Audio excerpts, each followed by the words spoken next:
First, God does not exist.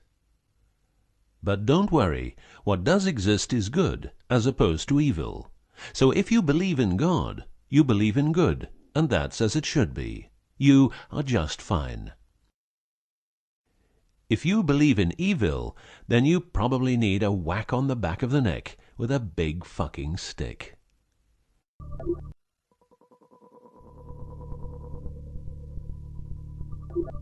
Around 5000 BC, we, Homo sapiens, were genetically modified by space aliens. These aliens first landed where the river Euphrates enters the Persian Gulf. The reason is that in that area, a high concentration of what is called monatomic gold is found in the seawater, while nowadays the highest concentration is found on the islands of Hawaii. The aliens were members of the Annunaki Empire, and were on a quest to find this metal that is supposed to enhance and repair all bodily functions and stop the body from aging. Monatomic gold is what is called a superconductive metal. Superconductivity means that if you transport, for example, electricity through a line made of this material, you would not lose any energy as a result of heat dissipation. So if you input 100% of energy, you also output 100% of energy. Now apply this principle to your brain, which is a huge, sensitive electrical machine. The monatomic gold makes your neural pathways act like quantum drive superhighways. This means that all your senses will receive input optimally. In turn, these inputs will be processed optimally, and those parts of your brain you don't use will become more active, so enhancing your memory, making you better understand problems, allowing you to sense evil, detecting lies, becoming telepathic, and even being able to time travel in your mind by seeing the past or the future.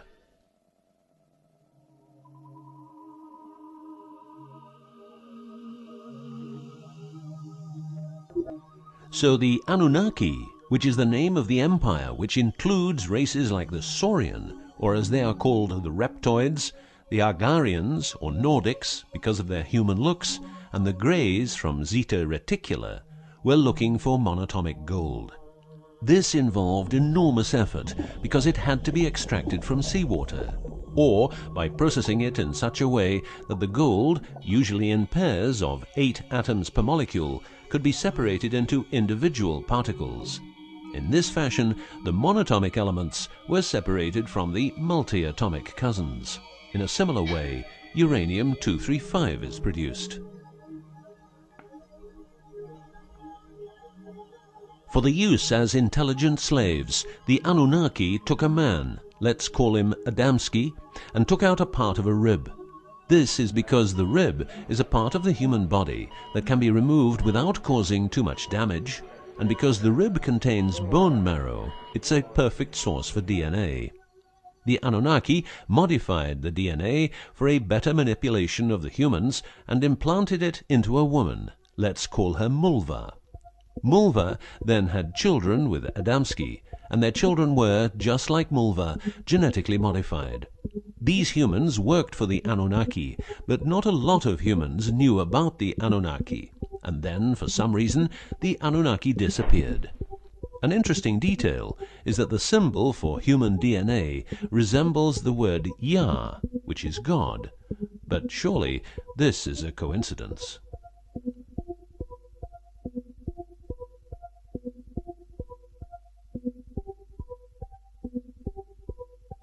Now, some humans received part of the knowledge of the Annunaki. The last known humans were the Jewish people who carried the Ark on their journey from Egypt to the Promised Land. Before them, the Ark was in the lands of the Sumerians, Babylonians, and Tibetans. This Ark, not the Ark of Noah, was known to have powers beyond human imagination. It could levitate and deliver the fire of stars, a dangerous firework-like display of power that occurred when the monatomic elements became unstable. To make them stable again, you needed to know certain secrets, and with those secrets you could preserve the Ark and thus its powers. The humans who were close to the secrets of the Ark had long and prosperous lives. The best known was Methuselah, who lived to the age of 950. Wherever the Ark is, the culture thrives, and over the centuries it moved from Jerusalem to Rome to London, and is now supposed to be in the United States of America. The Ark always moves west, and will always keep moving west. From the very beginning, the people who own the Ark have never given it away, and great care is given to preserve the bloodline's purity of the holders of the Ark. Renowned conspiracy theorist David Icke studied the bloodline of George W. Bush. This he traced back all the way to the Sumerians, a people who lived in the southeastern part of what is now known as Iraq, where the river Euphrates meets the Persian Gulf.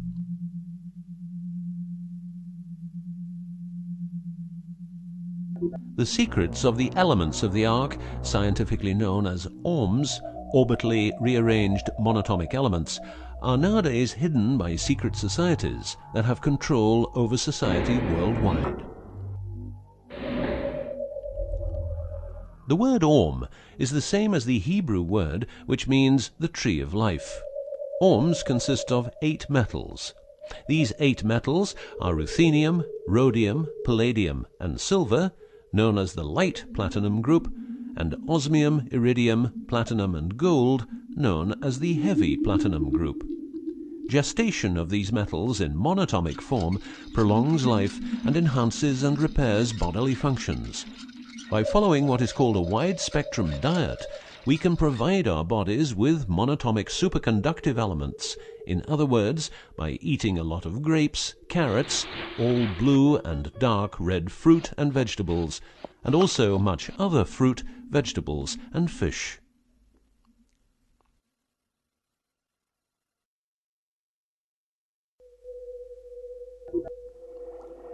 There are countless fragments of footage shot by both Russian and American astronauts, which show the vast number of lights that seem to be attracted by releases of electromagnetic energies by both the Earth and man-made objects such as satellites. In Building 8 of the Johnson Space Center in Texas, the USA, high-resolution pictures taken by satellites are photoshopped each day to remove proof of aliens. In the film The Secret NASA Transmissions, the footage, it becomes clear that astronauts have grown accustomed to these strange anomalies, and that even in 2000, an unprecedented cooperation between NASA, the Russian Space Agency, and a committee of UFO experts was formed to share knowledge on this subject. To better understand this whole story, a few revelations are in place. Everything vibrates because atoms vibrate, and that is because the subatomic particles are in harmonic resonance, a fancy word for vibration and keeping themselves in equilibrium.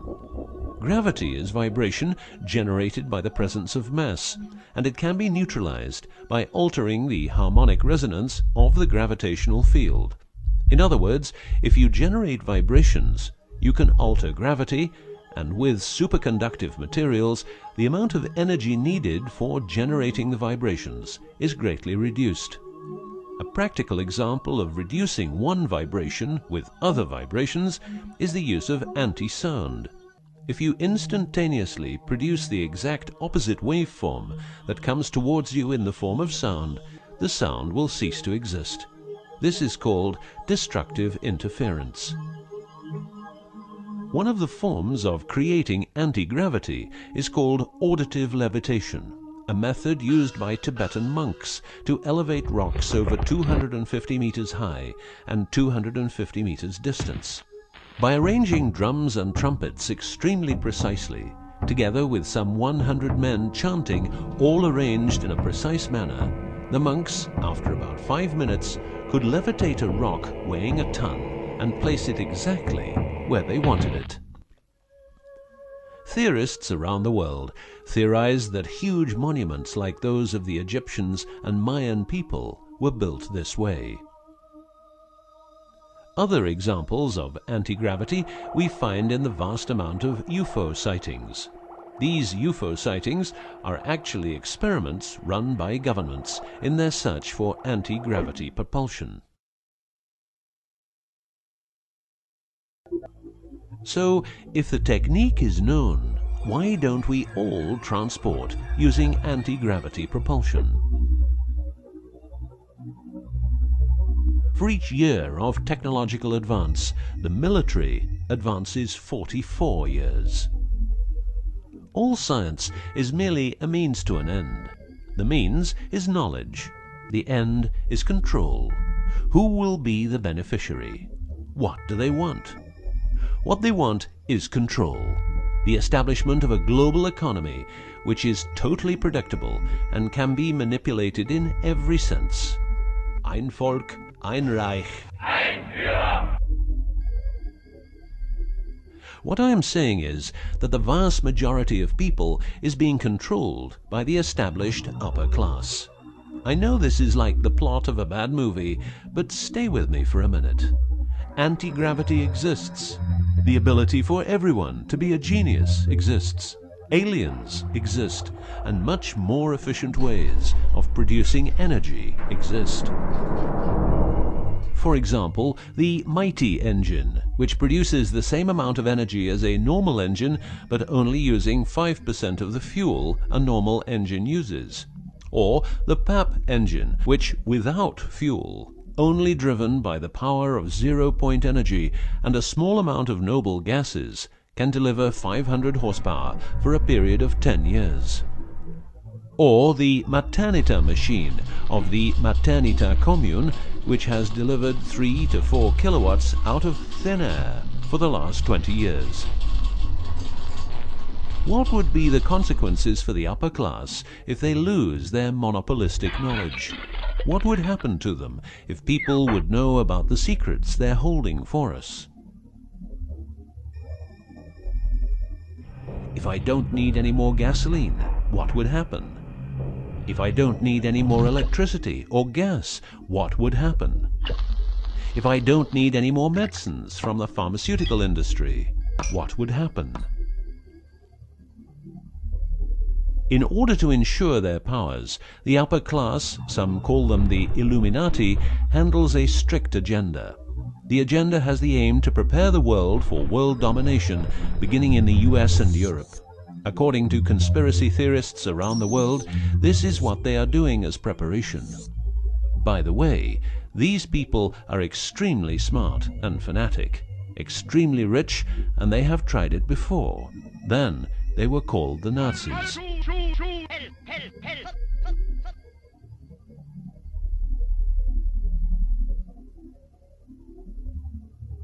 Although what you are going to see and hear sounds very peculiar, remember that a lot of people, for instance, ex-personnel of the US and UK armed forces, have been brutally murdered for making their information public.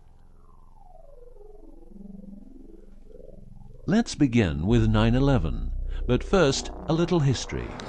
What the Second World War did for the US is that it gave the country such an economic lead that it could easily grow more comfortable in its already powerful role.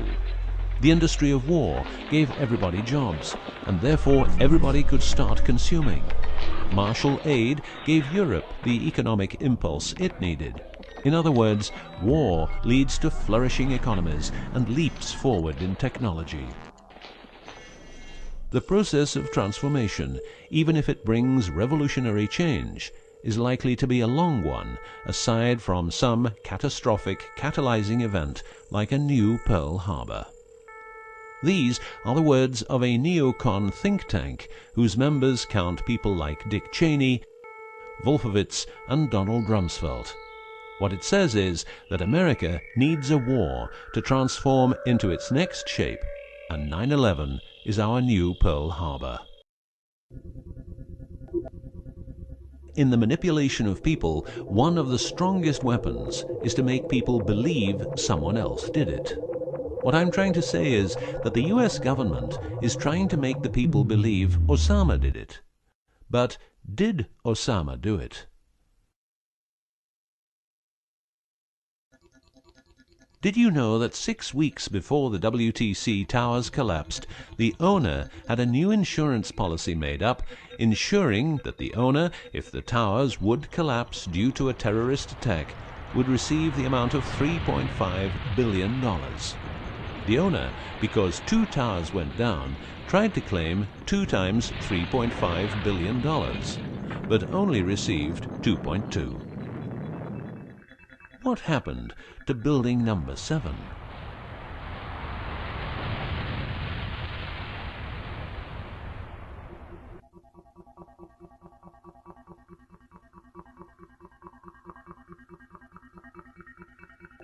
In order to control people who can be a hazard to the bad guys have control of a number of tools.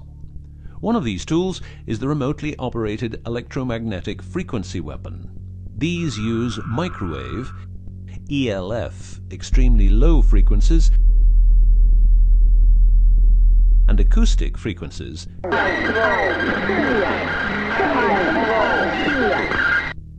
to covertly attack and harass innocent citizens. The use of frequency weapons on humans for behavioral control and murder is not new. For well over 50 years, neuro-electromagnetic frequency weapons have been perfected for their covert use in warfare. These classified, non-lethal or silent weapons, as they are known in the trade, have also been perfected by experimenting on an innocent and unsuspecting public since their early development. Directing a beam of frequencies to a human can cause a series of effects. A well-known effect is ELFs, causing nausea, headaches, wild racing heart without cause, sudden violent itching in different parts of the body. A frequency weapon can look like this, or like this. Its shape depends on how frequencies have to be directed to the target. Did you know that the US Patent and Trademark Office holds a vast amount of patents for machines which can be used in direct or subliminal mind control systems? Here are a few. Method and system for altering consciousness. Superimposing method and apparatus useful for subliminal messages, subliminal message generator. Enough about the frequency weapons. Check this link to learn more.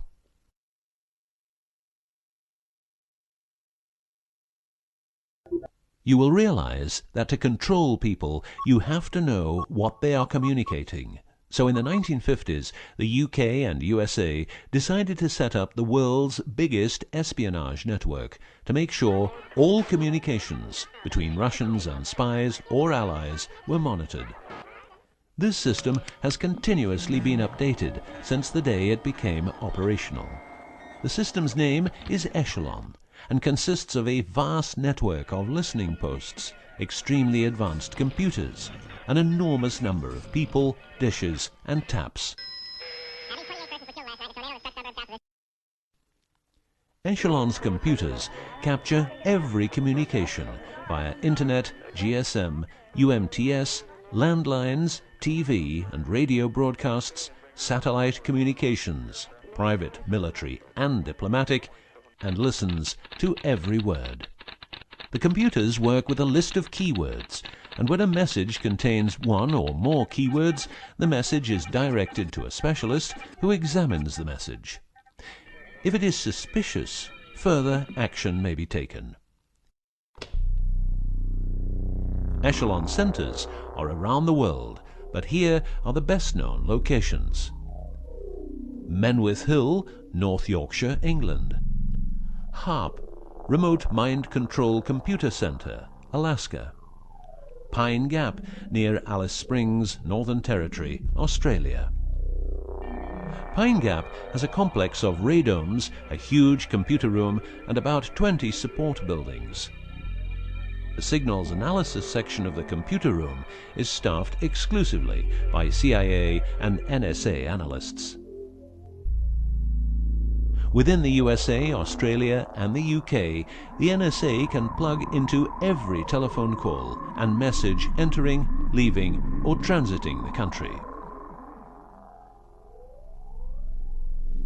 The NSA is also constructing a network of towers up to 500 feet high, each tower at a distance of 200 miles from each other and stretching from the east to the west of the US. The network is called GWEN, Ground Wave Emergency Network. This network transmits very low frequencies combined with ultra-high frequencies and is used in case the communication systems in the US are rendered useless because of a nuclear attack. Coincidentally, the frequencies of GWEN coincide with the frequencies being used by frequency weapons. Also coincidental is the fact that mobile telephone systems like GSM and UMTS also operate in the same frequency areas as some frequency weapons. To further prepare for global domination, the secret US government, led by the corrupt holders of the Ark, also known as the Illuminati, or the New Global Union, or the New World Order, or just plain Nazis using the Eye of Lucifer as their symbol, has started building since the 1940s large underground bases with every commodity you can think of. These bases are basically large cities underground, connected by high-speed magneto-leviton trains that have speeds up to Mach 2. According to Phil Schneider, the black budget is a secret budget that garners 25% of the gross national product of the United States. The black budget currently consumes trillions of dollars per year. Presently, there are over 129 deep underground military bases, or DUMBs, in the United States.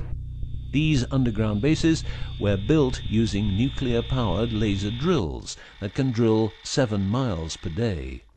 Also, dedicated nuclear explosions were held to create large underground spaces. A lot of contractors work in these places, but never more than 3 to 4 weeks. Always under strict supervision, and before entering a site, they are warned that if they talk about what they see, it will cost them their lives. As mentioned, men are the result of a genetic modification by space aliens. These aliens have been on Earth for a long time and lived in large underground cities all over the world.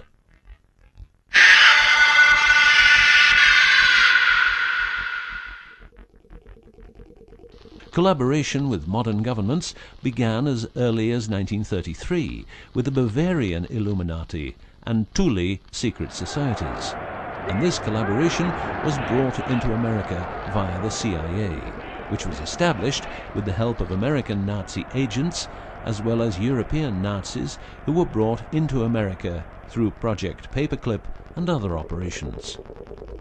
It was agreed that the aliens and the upper-class secret government would help each other, as agreed in the 1954 Greada Treaty.